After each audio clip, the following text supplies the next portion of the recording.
Why are we currently experiencing war and such intense global tension? It seems that modern civilization is about to collapse. Because, at this point in time, the political systems of states are technically imperfect. While this was previously obvious, now, with the advancement of weapons of mass destruction, modernization of the political system is vital. Furthermore, in today's world, the political system must be designed to allow business to thrive. In today's world, with its global technologies, instant communication, and the ability to think collectively, we are naturally and gradually moving toward governing not with fear and weapons, but with intelligence and trust. Here are the basic principles of political order, where the basis is the idea itself. 1. Power must be decentralized to the point that those voting for a candidate truly know them by their actions. Subsequently, many wise and responsible elders decide matters together. Similarly, significant economic power should not be concentrated in a small group of people. Where power is concentrated, be it a monarch, a parliament, or a corporation, temptation and corruption arise. The elder model eliminated this flaw. Power was distributed like a network, not a pyramid. Each node in the system had power, but not absolute authority. This eliminated imperial ambitions and created a balance of responsibility. 2.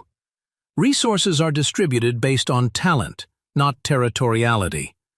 This will allow talented people to more successfully engage in business and grow the economy, operating on a global scale and free from territorial, economic, and political barriers. Why? Because the entire earth belongs only to God, and humans are merely settlers here who can rationally use its resources for the good.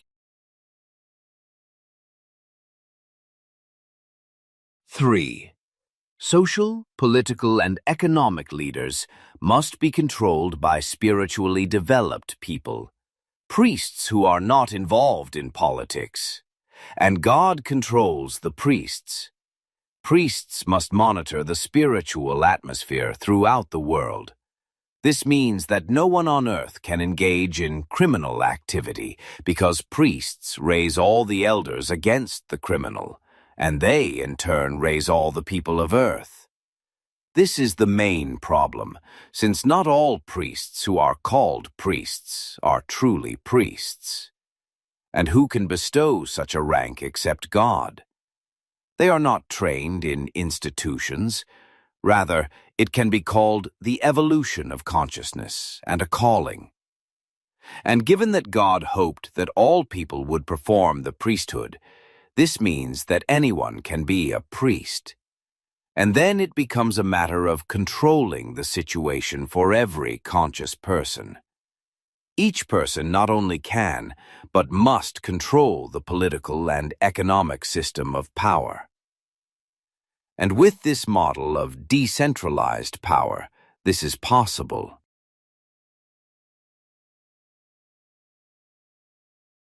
4th, demonopolization of judicial power. Every righteous person, acting in accordance with God's command, the law, and their conscience, could become a temporary judge, a defender of life, dignity, and the social ideals of justice. This was not anarchy. Every action was subject to the judgment of the community and the law. This ancient model is called the kingdom of God. In Israel, during the time of the judges, before the kings, a decentralized form of government existed. Elders resolved disputes, and priests served as an oversight body, ensuring the correctness of decisions. It was a system of responsible decentralization, where each leader bore not only political but also spiritual responsibility to society and God.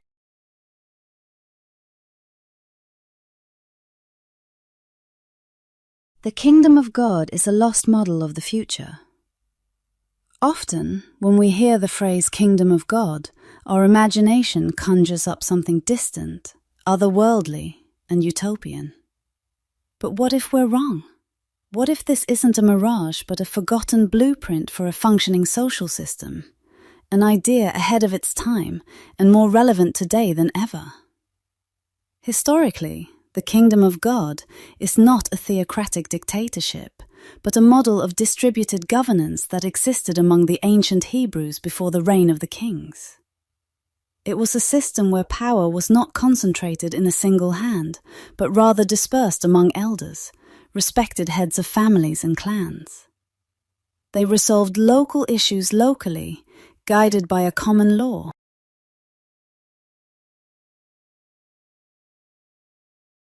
Why is this model perfect and relevant today? A single center of power, be it a president, a monarch, or parliament, often breeds megalomania and imperial ambitions. The concentration of resources and authority makes the system aggressive. The elder model eliminates this by creating a network of balanced centers of influence. Therefore, the usurpation of great power by a small circle of people must be prevented.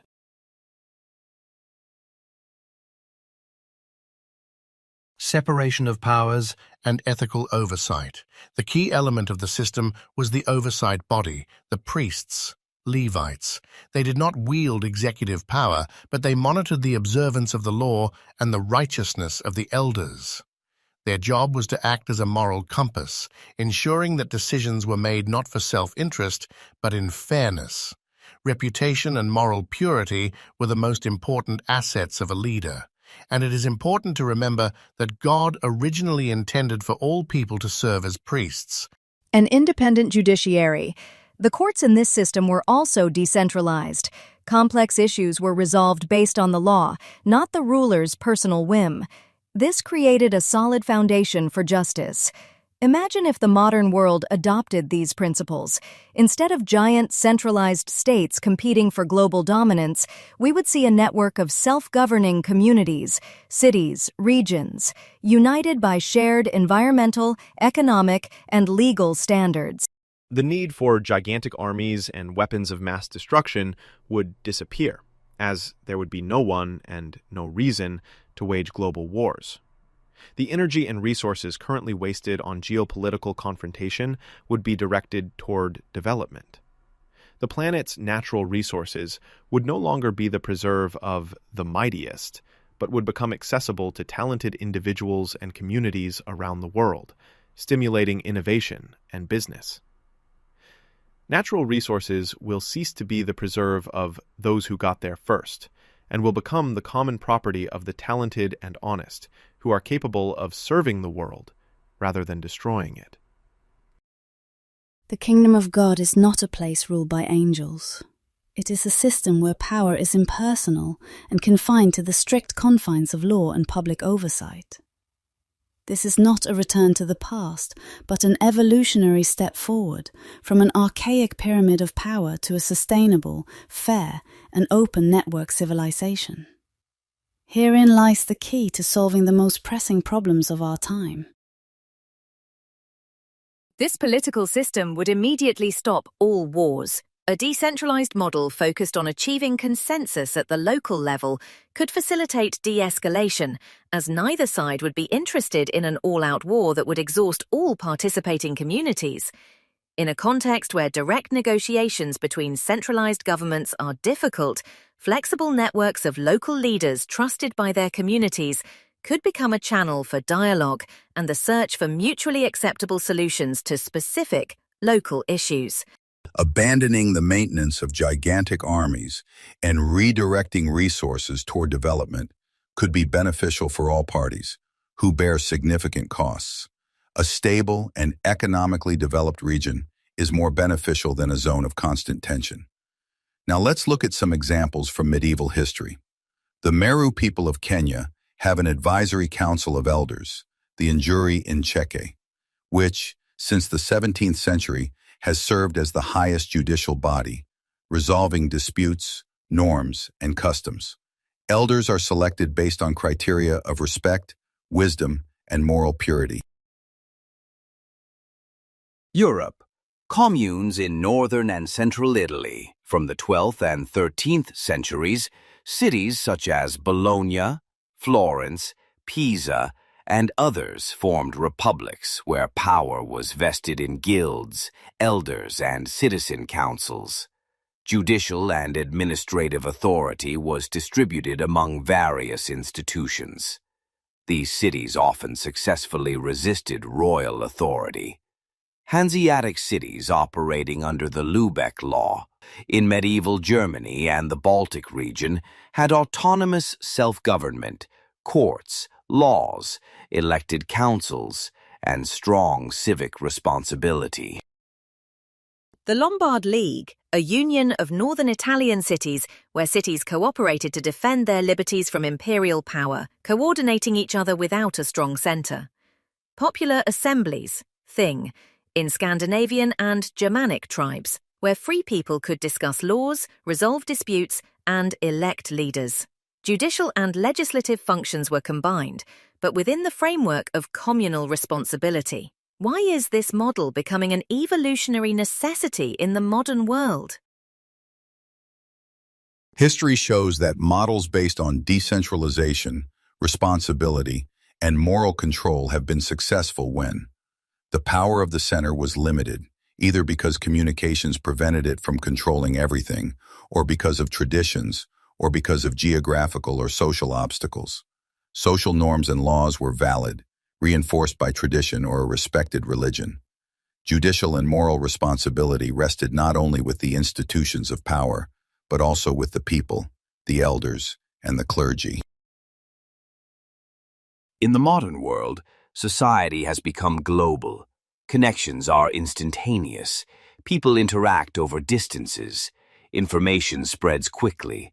Problems become transboundary.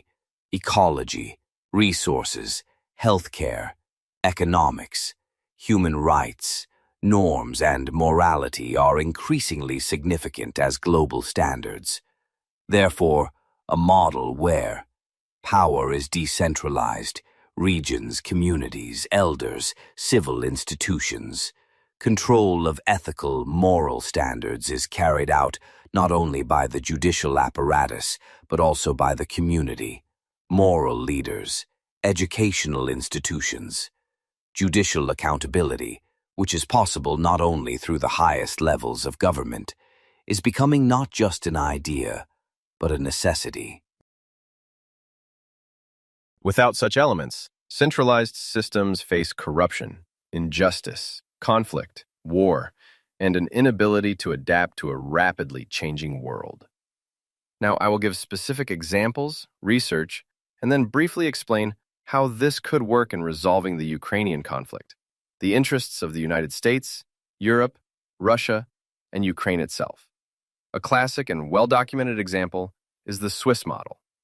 Strong cantonal federalism, a long-standing practice of direct democracy, Landsgemeinschaft, popular assemblies in the cantons, and a citizen militia, a system of armed militias instead of a large standing army. This kept power from being centralized, created local accountability, and a high level of citizen participation in governance, and historically reduced incentives for external aggression. Thus, we have a modern lesson, a network of autonomous communities, regions with fair rules and civilian control reduces the centralization of power and makes the state less prone to aggressive expansion. Another example, in the United States, New England, the mechanics of direct village meetings, town meetings, have for centuries shaped a culture of civic responsibility, self-governance, and public deliberation. Tocqueville and other scholars later noted that such practices foster a vertical structure of active citizenship. Lesson: regular public involvement in local decision-making increases trust in government and creates citizens with a high degree of ethical responsibility.